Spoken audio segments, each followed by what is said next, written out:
गरीब साध साध सब नेक हैं, आप अपनी ठोरी। जो सतलोक ले जावेंगे वो साधु कोई और।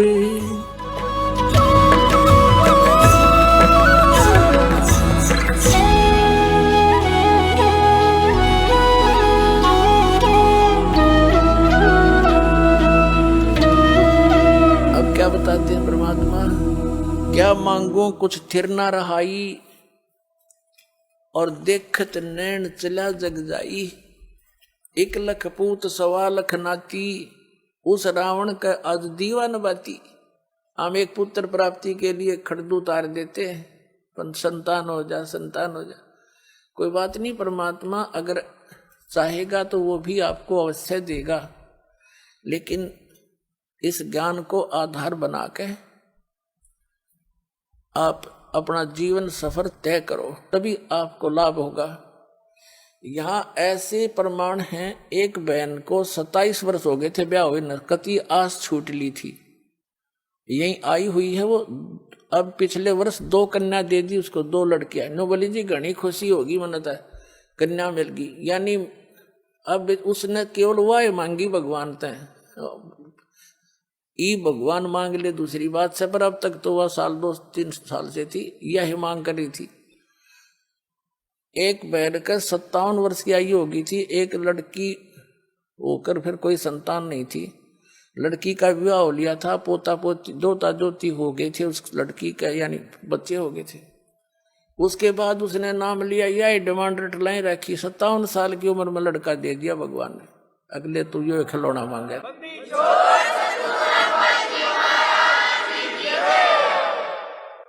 तो पुण्यात्मा, हम ये खिलौने मांगते हैं, इन खिलौनों ने जो मांगना बंद कर देंगे ना, जो भक्ति हमारी सफल होगी। कबीर साहब कहते हैं, होले सुहागण सुरता त्यारे, मालिक गिरी जाना है तो होले सुहागण सुरता त्यारे, मालिक घर जाना है तो होले सुहागण सुरता त्यारे, मालिक घर जाना है तेरा सोन सखर बरतार, मालिक घर जाना है। क्या बताते हैं, सुरता यहाँ आत्मा को कहा जाता है कि होले सुहागण सुरता त्यार, तूने मालिक घर जाना है। सुहागण का अर्थ है जिस आत्मा ने, जिस प्राणी ने गुरु के माध्यम से दीक्षा प्राप्त कर ली, समझो उस गुरु ने आपका नाता जुड़वा दिया, आपके पतित है। आत्मा का पति परमात्मा है। तो जिनको उपदेश दीक्षा मिल गई वो सुहागण होगी, और जिन्होंने नाम लिया नहीं है तो अभी कंवारी आत्माएं हैं।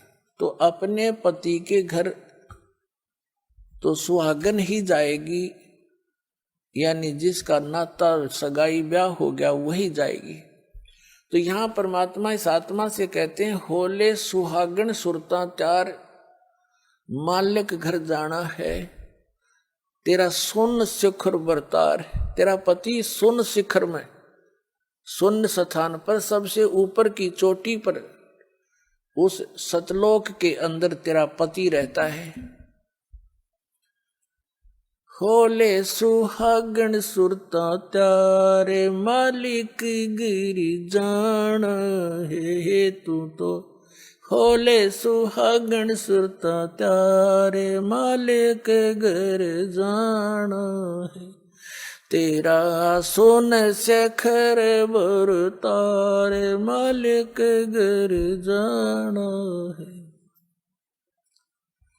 नाले धोले ओढ़ पैर लेकर 16 श्रृंगार, नाले धोले ओढ़ पैर लेकर 16 श्रृंगार, आज नहीं तय तड़के परसों आवेंगे तेरे लड़िया रे मालिक घर जाना है तू तो होले सुहागन सुरता त्यारे मालिक घर जाना है।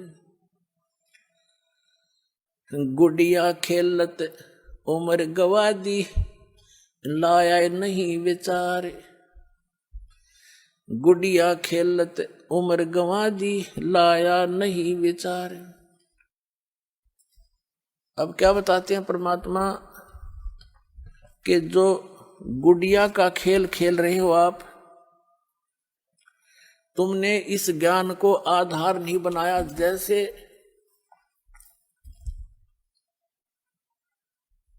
छोटे पहले समय में क्या होता था, बच्चों की पढ़ाई पढ़ोई नहीं होती थी, लड़कियां उनका केवल जैसे जब तक माँ के घर पर रहती थी तो अपने माता पिता के यहाँ अपना जैसा भी जिसका कर्म था वो कार्य किया करती थी।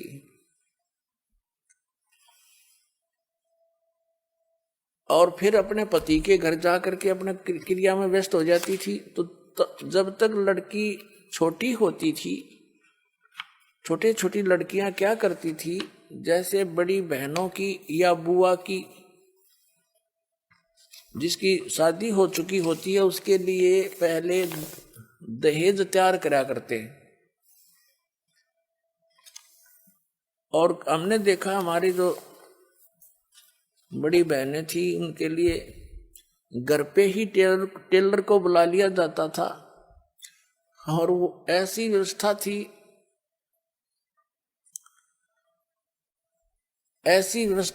ऐसे थे कि जैसे ससुराल में ये एक दहेज दिया जाता था ससुराल वालों के लिए। आगे वालियों की 25 तीड़ माने सूटों के सेट, और फिर उन तगलियां के और 10 न्यारे, लड़की के अलग से, सासू ससुरिया के, नंदा के न्यारे। तो ऐसे वो बनाया करते थे, उनको अलग अलग सेट करके रख दिया करते थे, ये लेने देने की, ये पहनने की।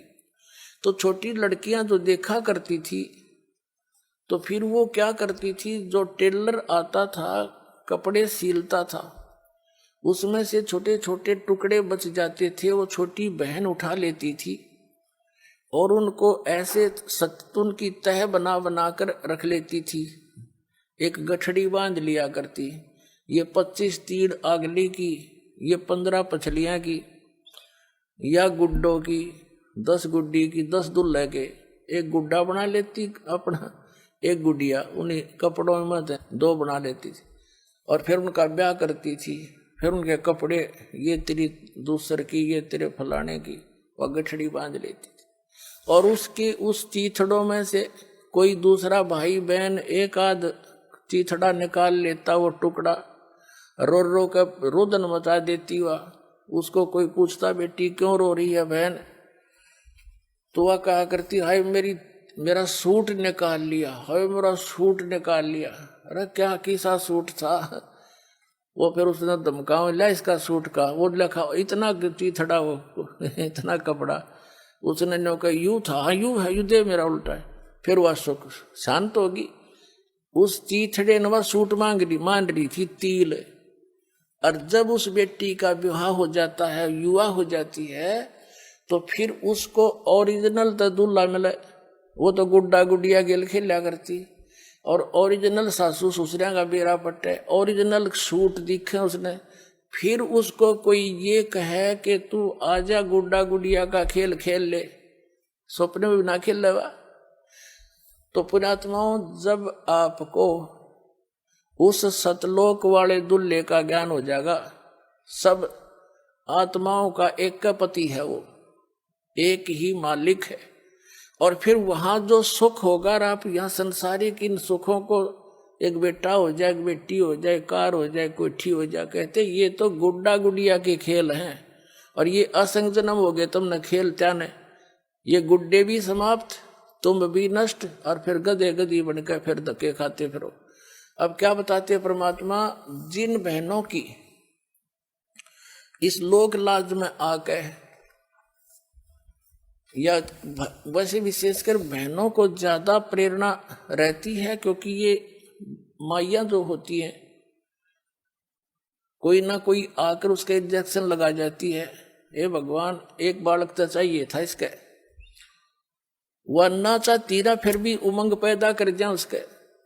और इस ज्ञान से पुण्यात्माओं यो कति नाश हो जाएगा जब थोड़ा सा जान दोगे, सच्चाई से परिचित हो जाओ, फिर भगवान देव तो उसका अपना, उसको उसी ढंग से हम डील करेंगे और प्यार से रहेंगे। भगवान की भक्ति बच्चों से भी कराएंगे, आप भी करेंगे, उनका भी मोक्ष हो जाएगा। और भगवान चाहता है कि तुम पीछा छुटवाओ यहाँ से, तो फिर जानबूझ का अपने गल में लठ बांधना ना चाहिए। जैसे पशु के गले में एक बांध दिया कर दे खुट्टा सा, नौ चालन दे गट्टिया पे लग गए, और फिर भी आपने शौक है तो वो भी बांध देंगे, कोई चिंता ना करियो कदे कोई इसे बात में दुख मान जा।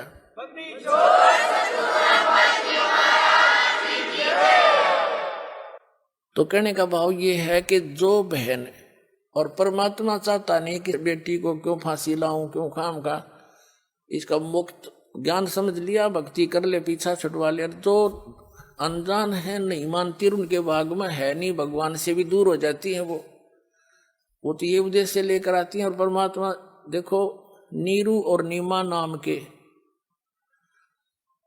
जो दो जुलाहा थे, वो जुलाहा जुलाही थे, दो, वो 62 साल की उम्र होगी थी उनकी, कोई संतान नहीं थी। परमात्मा ने उनको ये गले में लठ बांधना उचित नहीं समझा, उनके संतान नहीं दी, उन्हें सिर पटक लिया और स्वयं आगे बालक रूप धारण करके कमल के फूल पर प्राप्त हो गए। उनका वो दिल भी डांट दिया और उनका संस्कार भी मिटा दिया, क्योंकि वो तो समर्थ आगे, उन जरूरतें ना थी उनके आने। ऐसी परमात्मा गर्दिश का आगे उसका कमी क्या की रही थी। कबीर साहब जब नीरू नीमा कबीर साहब को उठा ले गए, अब पहले नीमा भी साथ हाथ बटाया करती थी कपड़े बुड़न में, नीमा तो फिर सारा दिन कबीर परमात्मा को सीने से लगाए बैठी रहती, जहां जावे साथ ले जाती। अब वो काम करता था अकेला, आधा काम रह गया, समस्या आने लगी रोटियां की भी। तो परमात्मा ने एक दिन क्या किया, बहुत चिंतित थी उसकी माँ भी, उसका मुंह बोली माँ, मुंह बोला पिता। जिस पालने में वो झूल रहे थे उसके नीचे कपड़ा बिछा रखा था, जिसने रुमाल सा बिछा देते बच्चे। परमात्मा ने पैर के साथ वो कपड़ा उठा दिया तो नीचे क्या देखा कि सोने की एक असरफी रखी थी। और परमात्मा ने, उन्होंने जब उठाई तो आकाशवाणी कर दी दाता ने खुद ही कि नीमा किसी को बताना नहीं, अपने रोजगार वास्ते इसको प्रयोग कर लेना, बाकी का धर्म पर लगा देना। अब उसने अपने पति को बताई कि आकाशवाणी हुई ऐसे ऐसे, भगवान ने दया करी, बड़ी देख बच्चे के कपड़े के नीचे हमें एक सोने की मोहर मिल गई, यानी 10 ग्राम सोना, आज तो 30,000 का 40 का हो रहा है। तो उन्होंने उस दिन से उनका निर्वाह भी, वह समस्या भी हल कर दी परम पिता ने। फिर जब कबीर साहब हो गए 5-10 वर्ष के, तो उसने एक दिन अपनी सहेली को बता दी या समस्या होती है, तो सहेली को बताई कि तुम कहाँ से मिलता है तुझे ये पैसा, कि उसने बताया ये लड़का ऐसा भगवान आ रहा है, इसके कपड़े के नीचे पावर डे लिया हमने। अगले दिन ना पाया, हो गया बंद काम। फिर परमात्मा, वो तो लीला थी उनकी, फिर जब समस्या देखी तो आप भी कपड़ा बुनने लगे। तो कहने का भाव दास का ये है कि उस परमात्मा ने उन प्यारी आत्माओं को इस दलदल में धसने नहीं दिया, संतान नहीं दी, ना तो संतान इतनी दे दे संभड़ी भी ना थारे भाग जुड़वा दे भगवान तय। तो उनका उद्देश्य ये है कि तुम यहाँ से पीछा छुटवा लो, और ये तो असंग जन्म हो गए, तुमने खिलौने, इन खिलौना तो खेलता नहीं, ना ये खिलौने रहते ना तुम रहते। तो कहने का भाव ये है कि जिन पुण्यात्माओं को ये ज्ञान समझ में आ गया, नाम ले लिया, फिर भगवान पर छोड़ दे इस बात ने। अगर जो मालिक आपकी रजा हो, हमारे जो हित में हो वही करना। फिर भी जो उद्देश्य यही लेकर आते हैं, तो कुछ मालिक नहीं चाहता कि इनको क्यों फांसी डालूं, और वो नाम त्याग जाते हैं और धक्के खाते हैं। मिलना तो उनको कुछ है नहीं। तो फिर क्या होता है, उस बहन के साथ क्या बीतेगी। परमात्मा कहते हैं कि इस काल, यो काल ऐसी दुर्गति करेगा आपकी, वो बहन की मृत्यु हो जाएगी इसी दुख में। हे भगवान मेरा बालक ना होए, हे भगवान मेरा बच्चे ना होए, बताओ। तो इस तड़प में वह मर जाती है। तो काल तो विलियन है, ये तो खलनायक है। ये क्या करता है कि ले अब के तेरे को बच्चे दे देता हूं, अगले जन्म में उसको कुतिया की योनि मिलती है, और एक टाइम में वह 8 बच्चे पैदा करेगी। फिर नु कहेगा ले तू बच्चे पैदा करके छक ले। तो वह दुर्गति जा करवाई, खड़ी कर ली, अपने जी ने साका पैदा कर लिया। समस्या